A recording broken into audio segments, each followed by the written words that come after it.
Hello my dear students, welcome to Devraigwe Education. I am here with you with the next topic and the topic for today is nomenclature. Previous topic में हमने बात की थी about the characteristic of living organism और वहां पर हमने बात की थी कि अर्थ के ऊपर there is a variety of living organism. बहुत सारे living organism हैं. अगर मैं बात करूं तो about 1.7 to 1.8 million species are known. इतनी स्पीसीज को तो हम अभी जानते हैं. तो इतने सारे ऑर्गेनिजम्स को जानना, पहचानना क्या कोई इजी टास्क है? और इतने सारे ऑर्गेनिजम्स को तो हम जानते भी नहीं हैं. हम उनको अपनी पूरी जिंदगी लगा दे तो भी नहीं जान सकते. उनको नाम कैसे दें, कैसे क्या करें, आज उन्हीं चीजों के बारे में हम जानने जा रहे हैं. So the topic is diversity in the living world और you can say nomenclature. Diversity in living world ये क्या कहता है? देखिए इस वर्ड का, इस एक स्टेटमेंट का मतलब है कि हमारी अर्थ के ऊपर जो लिविंग ऑर्गेनिजम्स हैं उनकी डाइवर्सिटी है, मल्टीपल टाइप. आप अपने चारों तरफ अगर नजर दौड़ा के देखोगे तो आप सरप्राइज रह जाओगे कि हमारे चारों तरफ कितने तरीके के लिविंग ऑर्गेनिज्म हैं. 30,000 से ज्यादा तो आंट्स हैं, टाइप्स. और आपने कितने तरीके की चींटियां देखी हैं? आप अपने आसपास कितने तरीके के पेड़ देखते हो? कितने फ्रूट्स आपने जाने हैं? कितनी वेजिटेबल्स आपने जानी हैं? कितने तरीके के जो एनिमल्स है वो आपने देखे हैं? दुनिया के कोने कोने में अलग अलग तरीके के जो लिविंग ऑर्गेनिज्म है वो पाए जाते हैं. तो सबको जानना, पहचानना कोई आसान काम नहीं है. तो डाइवर्स है. इस अर्थ के ऊपर जो लिविंग ऑर्गेनिजम्स हैं they are present in diversity. Millions के अंदर तो आइडेंटिफाई हो चुके हैं. और कितने आइडेंटिफाई हो चुके हैं, हो सकता है उससे कई गुना अभी आइडेंटिफाई होने भी रहते हैं. और पता नहीं कितने तो आइडेंटिफाई हुए बिना ही एक्सटिंक्ट हो गए हैं. We are not having any idea. कोई एग्जैक्ट आइडिया नहीं है हमारे पास कि कितने एक्सटिंक्ट हो चुके हैं, कितने और अभी नए मिलने बाकी हैं. हमें तो उतना पता है कि कितने मिल चुके हैं. आइडिया नहीं है कि कितने और बाकी अभी रहते हैं. तो डाइवर्सिटी है और इसी डाइवर्सिटी के अंदर ऑर्गेनिजम्स को पहचानना कोई आसान काम नहीं है. तो ऑर्गेनिजम्स को पहचानने के लिए उनको नाम दिए जाते हैं. और ये जो नाम होते हैं, इस नाम देने के तरीके को हम बोलते हैं नोमेनक्लेचर. देखिए हमारी साइंस के अंदर जो मोस्ट ऑफ वर्ड हैं या तो वो लैटिन से हैं या वो ग्रीक से हैं. तो यहाँ पर हमारा जो नोमेनक्लेचर है that is also a Latin word. और इसको जो अगर हम ब्रेक करते हैं नोमेनक्लेचर, तो नोमन का मतलब होता है नेम. नोमेन नेम. और ये जो क्लेचर है ये एक वर्ड से लिया गया है दैट इज कैलरे. और इसका मतलब होता है टू कॉल, यानी कि टू कॉल बाय नेम. किसी ऑर्गेनिज्म को नाम देना और उसको उस नाम से बुलाना, that is known as nomenclature. So what is nomenclature? It is the process of providing name to an organism. किसी भी ऑर्गेनिज्म को नाम देने की जो प्रोसेस होती है वो कहलाती है नोमेनक्लेचर.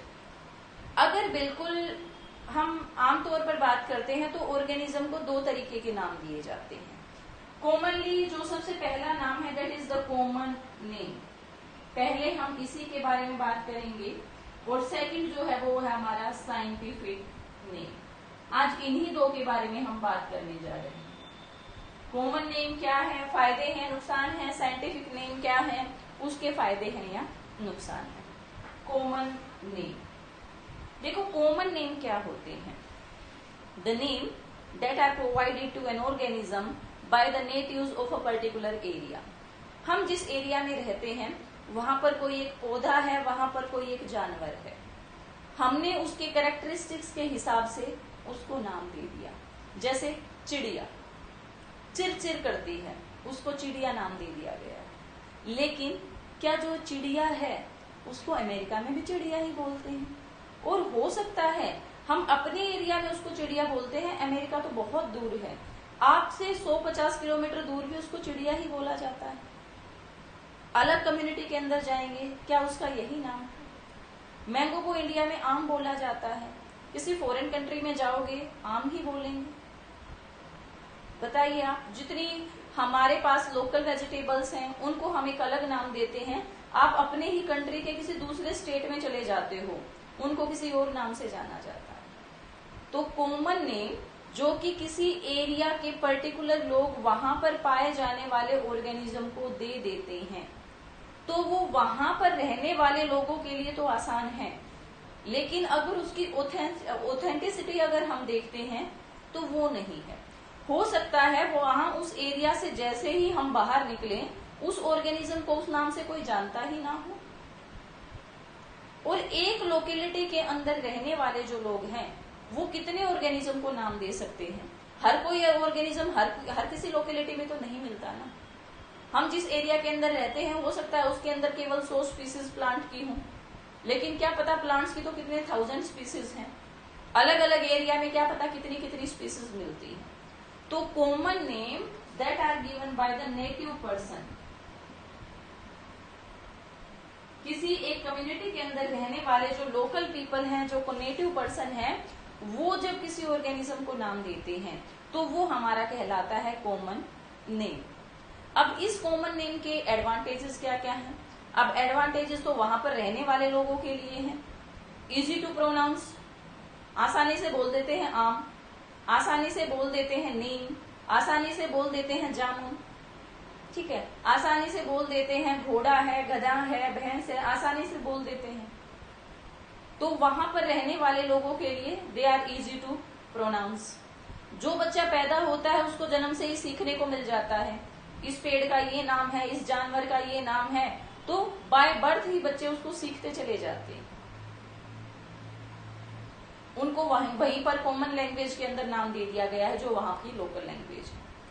अब ये तो इसके एडवांटेजेस हो गए, लेकिन अगर डिसएडवांटेजेस की बात करते हैं तो डिसएडवांटेजेस इसके ये हैं बेटा कि अगर उस कम्युनिटी को छोड़कर, उस एरिया को छोड़कर कहीं बाहर हम जाते हैं और अगर सेम ऑर्गेनिज्म भी हमें वहां पर मिलता है, then that particular organism is called by another name. उसको वहां पर किसी और ही नाम से पुकारा जा रहा है, वहां की बोली भाषा कुछ अलग है और वो अपनी ही भाषा में उसको किसी और नाम से बोले जा रहे हैं। We are not able to identify that particular, कि अरे हमारी कम्युनिटी में तो इसको इस नाम से जानते थे, यहाँ पर इसको इस नाम से जानते हैं, तो एक कंफ्यूजन आ जाती है। वर्ल्ड वाइड एक जो हम बोलते हैं कि भाई यूनिकनेस है वो नहीं बन पाती।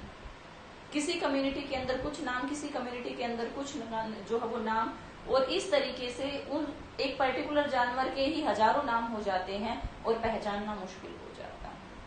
तो जो कॉमन नेम है उसके एडवांटेजेस तो केवल लोकल पीपल के लिए हैं, लेकिन डिसएडवांटेजेस बहुत ज्यादा है।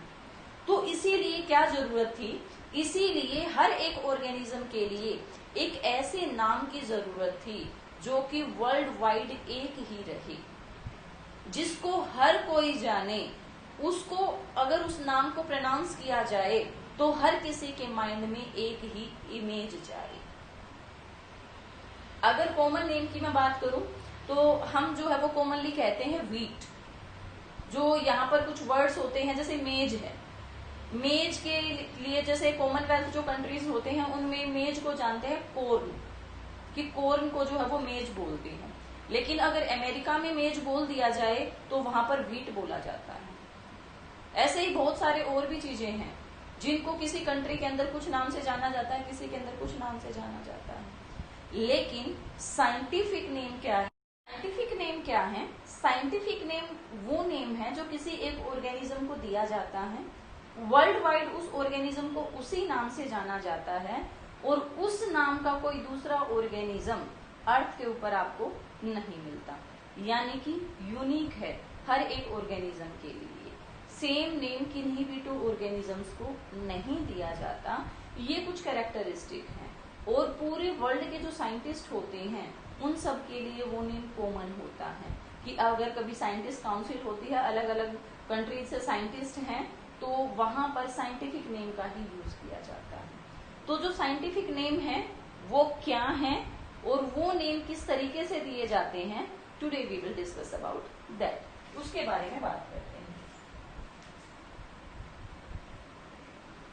जो साइंटिफिक नेम देने की जो प्रोसेस है, जिसमें किसी एक ऑर्गेनिज्म को ऐसा नाम दिया जाता है कि पूरे वर्ल्ड के अंदर वो उसी नाम से जाना जाए, तो वो प्रोसेस कहलाती है binomial nomenclature. Binomial nomenclature.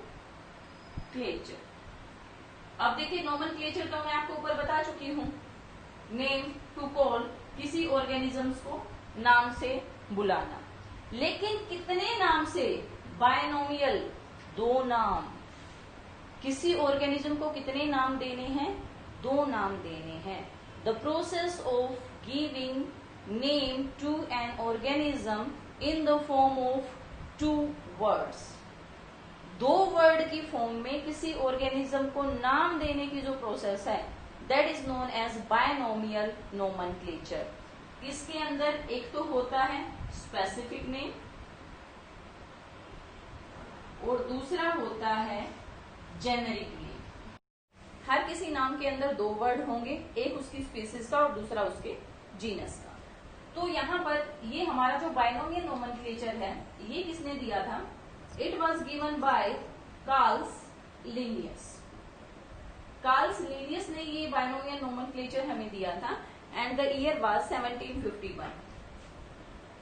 In 1751, this system of binomial nomenclature was given by Carl Linnaeus। और कार्ल्स लिनियस ने कुछ रूल्स भी बताए थे, अपनी 2 अलग अलग बुक्स के अंदर उन्होंने लिखा है। एक बुक है Systema Natura, one book is Systema Natura. इसके अंदर एनिमल्स को जितने नाम दिए गए थे उस टाइम तक, बायनोमियल नोमेनक्लेचर जिन एनिमल्स का किया गया था, वो इसके अंदर लिखा हुआ है। And second book is Systema plantarum. Systema Plantarum, it is for plants. इसके अंदर प्लांट्स के लिए जो रूल्स हैं वो लिखे गए हैं। So binomial nomenclature, the system of giving name to an organism in the form of 2 words. 1 word should be from the genus and second word should be from the species. ठीक है, system किसने दिया था? Carl's Linnaeus ने। कब दिया था? 1751 में। Systema Naturae is the book that was written by Carl's Linnaeus and it is having the description of the names that were given to animals. Systema Plantarum, it is for plants. तो ये Carl's Linnaeus का जो system है वो दिया गया था। अब इसके अंदर जो नाम दिए जाते हैं उनके कुछ एग्जाम्पल हम लेते हैं कि वो नाम कैसे दिए जाते हैं।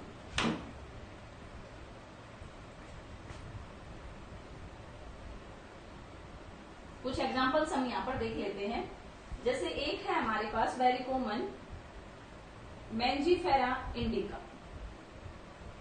मैंजीफेरा इंडिका, हम अपना भी लिख देते हैं, Homo sapiens. Mangifera indica, Homo sapiens, Triticum aestivum.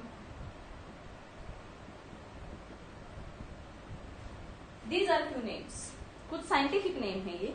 देखिए, पहला जो नेम है that is the name of mango, Mangifera indica. Homo sapiens, that is the name of human. Triticum aestivum, that is the scientific name for wheat. ये कुछ example है यहाँ पर। तो देखिए, मैंगो को ये जो नाम दिया गया है, ह्यूमन को या व्हीट को ये जो नाम दिया गया है, क्या ये कुछ रूल्स को फॉलो करते हुए दिया गया है या कोई भी कैसे भी नाम दे सकता है किसी भी ऑर्गेनिज्म को? तो इसके लिए हमारे पास कुछ रूल्स हैं। और रूल्स क्या हैं कि किसी भी ऑर्गेनिज्म को जब साइंटिफिक नेम दिया जाता है तो उस साइंटिस्ट को जो कि नाम दे रहा है उसको कुछ रूल्स फॉलो करने होते हैं। वैसे तो वो जो रूल्स हैं वो लिनियस ने ही हमें बता दिए थे, सिस्टमा नेचुरा में एनिमल्स के लिए, सिस्टमा प्लांटेरम में प्लांट्स के लिए। लेकिन 19th और 20th सेंचुरी में उन्हीं नेम्स के लिए कुछ सिस्टम बनाए गए हैं, कुछ बोर्ड बनाए गए हैं। जैसे कि पहला जो है हमारा दैट इज ICBN, सेकंड है ICZN। अब ये क्या है? International code, international national code of botanical nomenclature. Botanical means plants के लिए। ICZN international code of zoological nomenclature. Zoological means for animals nomenclature. ऐसे ही और भी बनाए गए हैं। ICVN international code for viral nomenclature. ICBN international code for bacterial nomenclature. ऐसे कई सारे जो बोर्ड हैं उन्होंने रूल्स डिसाइड किए हैं। इन्होंने जो लीनियस ने रूल्स दिए थे उन्हीं रूल्स को कुछ रिकॉल किया है, कुछ उसके अंदर एडप्ट किया है और इन्होंने रूल्स बनाए कि अगर कोई भी साइंटिस्ट किसी भी ऑर्गेनिज्म को नाम देता है तो वो नाम किस तरीके से दिया जाएगा। तो उसके अंदर हम रूल्स देखते हैं कि इन्होंने रूल्स क्या बनाए हैं। What are the different rules by these organisations. क्या रूल बनाए हैं? इन्होंने रूल बनाया कि जो फर्स्ट नेम है, फर्स्ट जो वर्ड है वो होगा जीनस का, पहला रूल। और जो सेकंड वर्ड लिखा जाएगा वो होगा स्पीसीज का, कि जो भी ऑर्गेनिज्म का जीनस है वो पहले लिखा जाएगा, जो ऑर्गेनिज्म की स्पीसीज है वो उसके बाद में लिखी जाएगी। सेकंड रूल क्या दिया? First letter of genus, genus का जो पहला लेटर होगा वो होगा कैपिटल हमेशा ही, और फर्स्ट लेटर ऑफ स्पीसीज वो होगा स्मॉल। जीनस का पहला लेटर कैपिटल होगा, स्पीसीज के वर्ड का पहला लेटर स्मॉल होगा। ये इसके दो कॉमन रूल यहाँ पर हैं। इसके बाद ये कहता है कि आप जो ये जीनस और ये जो स्पीसीज का नाम लिख रहे हो, पहले आपका जीनस का नेम आएगा, उसके बाद आपका जो है वो स्पीसीज का नेम आएगा। जीनस के नेम का पहला लेटर कैपिटल होगा, स्पीसीज के नेम का जो पहला लेटर है वो उसका स्मॉल होगा। इसके बाद ये जो वर्ड लिए जाएंगे, जैसे मैंने एग्जांपल लिया था मैंजीफेरा इंडिका, ये जो वर्ड लिए जाएंगे these word should be from Latin. जो वर्ड्स लिए जाएंगे वो लैटिन से लिए जाएंगे। Word should be from Latin. ये लैटिन से या ग्रीक से होने चाहिए, जो भी आप वर्ड्स यहां पर यूज कर रहे हो। उसके बाद नेक्स्ट इन्होंने क्या कहा कि अगर आप टाइप करते हो, इफ नेम इज टाइप, अगर नेम को आप टाइप करते हो तो टाइप किया जाएगा इटैलिक्स के अंदर। इटैलिक्स एक फॉर्म होती है ये लेटर लिखने की। अगर आप नेम को टाइप कर रहे हो तो इटैलिक्स में टाइप करें, लेकिन अगर आप हाथ से लिख रहे हो, अगर आप एक साइंटिफिक नेम को हाथ से लिख रहे हो, then two words should be underlined separately. कैसे? जैसे एक एग्जांपल यहाँ पर मैंने मैंजीफेरा इंडिका लिया है, मैंने दोनों को अलग अलग अंडरलाइन किया है, दोनों को इकट्ठा ऐसे अंडरलाइन नहीं किया। यानी कि जब भी आप लिखोगे if hand written, fifth rule क्या कहता है कि इफ हैंड रिटन, अगर हाथ से लिखते हो, बोथ वर्ड्स, दोनों के दोनों जो वर्ड्स हैं, should be underlined separately, should be underlined separately, दोनों को अलग से अंडरलाइन करना है separately. These are few rules for the binomial nomenclature. पहला, दो वर्ड में नेम होगा, पहला वर्ड जीनस का होगा, दूसरा वर्ड स्पीसीज का होगा। जीनस के वर्ड का फर्स्ट लेटर कैपिटल होगा, स्पीसीज के वर्ड का फर्स्ट लेटर स्मॉल होगा। वर्ड्स जो हैं there should be mainly from the Latin और ग्रीक। और फिफ्थ रूल हमारा कहता है कि अगर आप हाथ से लिखते हो तो दोनों को अलग से अंडरलाइन करो, अगर आप टाइप करते हो तो इटैलिक्स में टाइप करो होमो सैपियंस। अगर आप इसको ऐसे अंडरलाइन कर देते हो then this is not scientific name, ये साइंटिफिक नेम नहीं है। अगर आप इसको ऐसे अंडरलाइन करते हो separately, now it is scientific name, अब ये साइंटिफिक नेम है। These are few rules for the binomial nomenclature. इसके बाद कुछ और भी रूल बनाए गए थे जो कि एनसीईआरटी में तो मेंशन नहीं है, कुछ रूल्स कि अगर मान लो एक ही टाइम पर दो साइंटिस्ट डिस्कवरी करते हैं किसी भी सेम ऑर्गेनिज्म की और वो दोनों ही उस ऑर्गेनिज्म को नाम देते हैं, तो बेटा जो साइंटिस्ट पहले नाम देगा उस ऑर्गेनिज्म को, उसी का जो नाम है वो एक्सेप्ट किया जाएगा। इसको बोलते हैं लॉ ऑफ प्रायोरिटी, कि जो पहले काम करेगा उसी के काम को मान्यता दी जाएगी। अगर कोई साइंटिस्ट भी अपना नाम जोड़ना चाहता है नाम के जो साइंटिफिक नेम है उसके साथ, जैसे कि मैंजीफेरा इंडिका, अब मैंजीफेरा इंडिका को लिखा था लीनियसली, मैंजीफेरा इंडिका, तो अगर हम इसके पीछे लीनियस लिखना चाहते हैं then we can use abbreviation Mangifera indica Linn we can use, the name can be used in abbreviation form, abbreviation के तौर पर आप उसको यूज कर सकते हैं। These are few rules which are related with the binomial nomenclature, कि किसी भी ऑर्गेनिज्म को अगर आपको नाम देना है तो आप उसको एक वैलिड नेम जो कि वर्ल्ड वाइड एक्सेप्ट किया जाए, जिसको हम साइंटिफिक नेम कहते हैं, वो नाम आप उस ऑर्गेनिज्म को कैसे दे सकते हो, बाय फॉलोइंग दीज 5 रूल्स। ये 5 रूल फॉलो करते हुए आपको जो नाम है वो उसको देना है, नोमेनक्लेचर उसका करना है। आप जब भी नोटबुक के अंदर लिखते हैं तो हमेशा साइंटिफिक नेम्स को या तो इटैलिक्स में लिखें, वैसे वो फॉर्मेट हम टाइप करते हुए ही अच्छा बना सकते हैं। आप जब भी हाथ से लिखते हो तो साइंटिफिक नेम के जो वर्ड हैं they should be underline. Competition में भी ऐसा क्वेश्चन आ जाता है कि वो कहीं पर अंडरलाइन नहीं करता, कहीं पर इटैलिक्स में नहीं लिखता, दोनों को एक साथ अंडरलाइन कर देता है, फिर आपसे पूछ लेता है कि इन दोनों में से एग्जैक्ट साइंटिफिक नेम कौन सा है। तो आपकी जब प्रैक्टिस रहेगी तभी आप बता सकते हो कि which one is exact scientific name. तो ये हमारे एडवांटेजेस हैं। एडवांटेजेस क्या है बायनोमियल नोमेनक्लेचर के, कि वर्ल्ड वाइड सब उसको एक जैसा मानते हैं, हर कोई उसको जो है वो एक नाम से जानता है, कोई डिस्टरबेंस नहीं होता, उसको लोकल लैंग्वेज के अंदर बदला नहीं जा सकता।